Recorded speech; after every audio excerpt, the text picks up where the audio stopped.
5 লাখ भगवद गीता কণ্ঠে पूरे विश्व के গীতা लिए পাঠ है और हमें শুধুমাত্র लगता কলকাতায় है নয়, कि यहाँ जो ভারতবর্ষ নয়, সারা বিশ্বে 5 লাখ মুখরিত হবে। कंठे गीता पाठ एक সমাজে साथ हो কোনো रहा সংকীর্ণতা है। থাকবে না, ये गीता पाठ ভেদাভেদ केवल থাকবে না, कोलकाता के लिए नहीं, মানুষ केवल बंगाल মানুষের के लिए হানাহানি नहीं, থাকবে না। ये पूरे विश्व के একটি लिए সুস্থ সমাজ एक গড়ে अच्छा উঠবে, आदर्श এক নতুন उदाहरण সকালের बनेगा। সৃষ্টি হবে। पूरे विश्व में এই गूंज গীতা होगी इस পাঠের पाठ মধ্যে के দিয়ে। माध्यम से, पूरे ब्रह्मांड में गूंज होनी चाहिए इस पाठ के माध्यम से। और इस पाठ के माध्यम से जो आह्वान है कि हम एक बने, हम नेक बने, इस पाठ के द्वारा सब भेदभाव की दीवारें टूटेंगी, सब कहीं तुष्टीकरण, कहीं संकीर्णताएं, सब दरारें पटेंगी और कोई जाति भेद नहीं, कोई वर्ग भेद नहीं, कोई वर्ण भेद नहीं। पूरा बंगाल देखेगा, पूरा देश देखेगा कि ये आयोजन समता का आंदोलन है, आयोजन है, समरसता का आयोजन है और ये आयोजन सनातन स्वाभिमान का आयोजन है, ये राष्ट्र गौरव की पहचान का है। खास करके जो बंगाल का है, जो आप बोल रहे थे तुष्टीकरण का है, तो हर आदमी को गीता पढ़ना चाहिए। हाँ, निश्चित गीता पढ़ लेंगे तो ये संकीर्णताएं मिट जाएंगी। गीता पढ़ लेंगे तो निश्चित रूप से सबको लगेगा कि मेरा कर्तव्य, मेरा राष्ट्र मेरा गौरव है। गीता पढ़ लेंगे तो लगेगा कि मेरा धर्म मेरा गौरव है।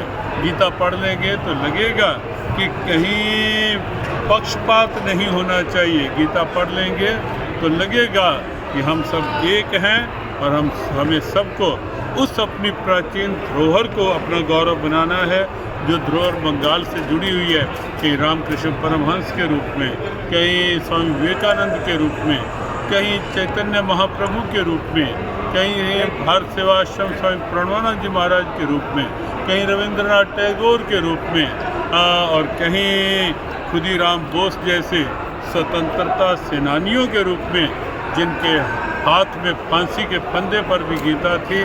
बंगाल की वो धरोहर, वो विरासत हर हृदय में फिर से आए। हमें लगता है कि 5 लाख कंठे गीता पाठ बंगाल की उस ऐतिहासिक विरासत को फिर जन जन की प्रेरणा। ये जो है अब महासमरा है, तो खाली हम लोग का इधर के नहीं है, बांग्लादेश से, नेपाल से आ रहा, इतना बड़ा समारोह, तो आप सब लोग हिस्सा ले रहा है, इसमें आपका क्या विचार है? देखो, हमने पहले कहा है ना कि भगवद गीता के सामने कोई बाउंड्री नहीं है, ना किसी स्टेट की बाउंड्री है, ना किसी जाति की बाउंड्री है, ना किसी वर्ग वर्ण की बाउंड्री है, ना किसी देश की बाउंड्री है। भगवद गीता सब तरह की बाउंड्री से अलग है और इसीलिए अगर बंगाल के अलग अलग क्षेत्रों से लोग आ रहे हैं या बंगाल से बाहर नॉर्थ ईस्ट के क्षेत्रों से संत भी आ रहे हैं, लोग भी आ रहे हैं, या नेपाल और बंगाल, भूटान इत्यादि से भी लोग आ रहे हैं, तो निश्चित सबका अभिनंदन है। सब मिल करके सनातन के उस गौरव इसी में कि कुशल मंगल होगा, जो अभी जो हो रहा सारा देश के लिए, सारा बंगाल के लिए कुशल मंगल होगा।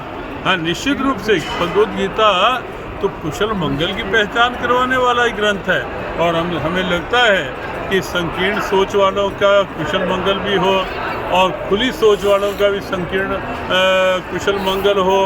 जो सनातन के भाव से कुछ परहेज करते हैं, उनका भी ऐसा कुशल मंगल हो कि उनके अंदर का सनातन भी जाग उठे। Thank you.